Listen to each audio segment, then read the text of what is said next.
Perang saudara memanas, Cina kirim 18 bomber nuklir ke zona pertahanan Taiwan.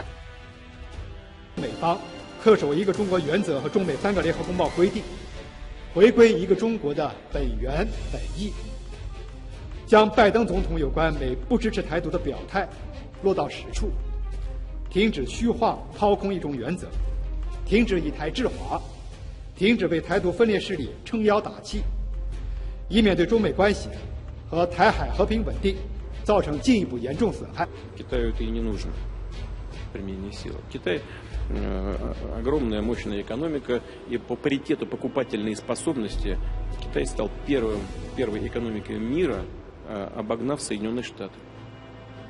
Наращивая этот потенциал, Китай в состоянии добиваться реализации своих национальных.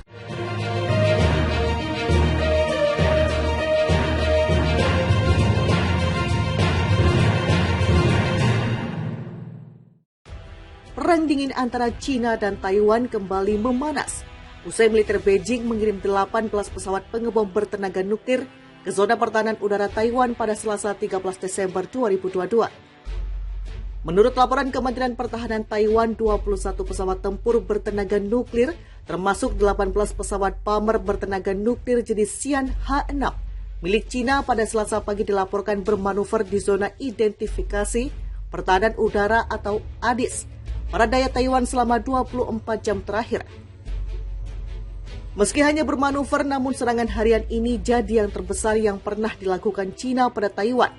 Lantaran jumlah pesawat yang diterjunkan Cina meningkat 5 kali lipat dari jumlah serangan harian Cina pada Taiwan di September 2020 silam. Adanya serangan ini lantas meningkatkan ancaman yang lebih serius terhadap kawasan perbatasan Taiwan. Di tengah tekanan ekonomi, serangan dunia maya, perang kognitif dan hukum yang dilakukan Cina selama beberapa bulan terakhir. Jarang bagi Cina mengirim lebih dari 5 bomber H-6 pada satu hari. Tapi serangan mendadak telah meningkat secara dramatis dalam beberapa minggu terakhir, jelas Menteri Pertahanan Taiwan Yosepu. Serangan terbaru ini datang setelah pemerintah Taipei menuduh Beijing melanggar aturan perdagangan internasional dan memperlakukan diskriminasi pada Taipei.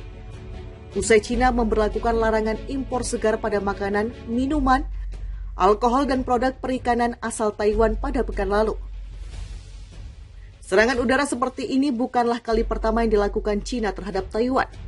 Sebelumnya militer Cina dilaporkan pernah mengirim 16 bomber ke ADIS Taiwan pada Oktober 2021 dan 21 bomber di bulan November 2022. Serangan tersebut sengaja dilakukan Cina sebagai bentuk gertakan lantaran Taiwan adalah salah satu provinsinya yang berpotensi membelot dan melepaskan diri dari cengkraman pemerintah Xi Jinping. Alasan tersebut yang mendorong Cina untuk terus menekan Taiwan agar tak keluar dari demokrasi pusat. Taiwan yakin Cina sedang siapkan dalih baru untuk melancarkan serangan di wilayahnya. Pemerintah Taiwan yakin Cina sedang bersiap untuk menemukan dalih untuk mempraktekkan serangan mereka di masa depan di pulau itu, kata Menteri Luar Negeri Yosepu. Yosepu juga menyarankan komunikasi lintas selat dapat semakin berkurang sekarang karena Presiden Cina Xi Jinping telah mengamankan masa jabatan ketiganya.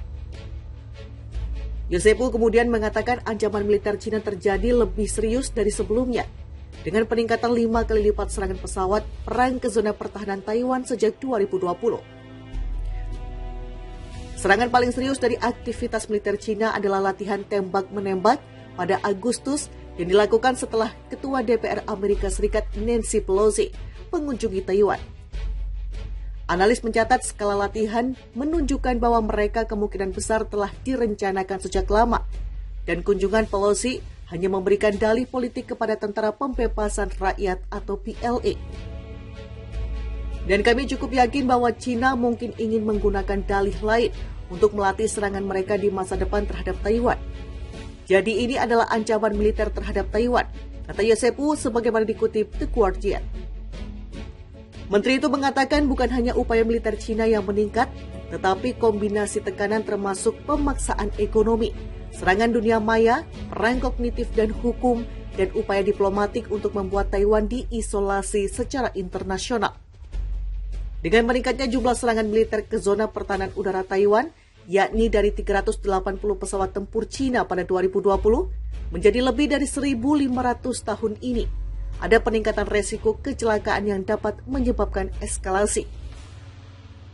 Insiden semacam itu di masa lalu telah dikurangi melalui komunikasi lintas selat, tetapi setelah Presiden Taiwan saat ini, Tsai Ing-wen, terpilih, pada tahun 2016, Beijing memutuskan hubungan resmi. Yosepu mengatakan Taiwan sebelumnya mempertahankan beberapa jalur komunikasi melalui pebisnis dan akademisi Taiwan yang memiliki hubungan baik dengan pihak Cina. Tetapi pihak Xi Jinping diangkat kembali untuk masa jabatan ketiga di Kongres Partai ke-20. Telah menjadi pembersihan besar-besaran di jajaran partai dan pintu-pintu itu telah ditutup, kata Yosepu.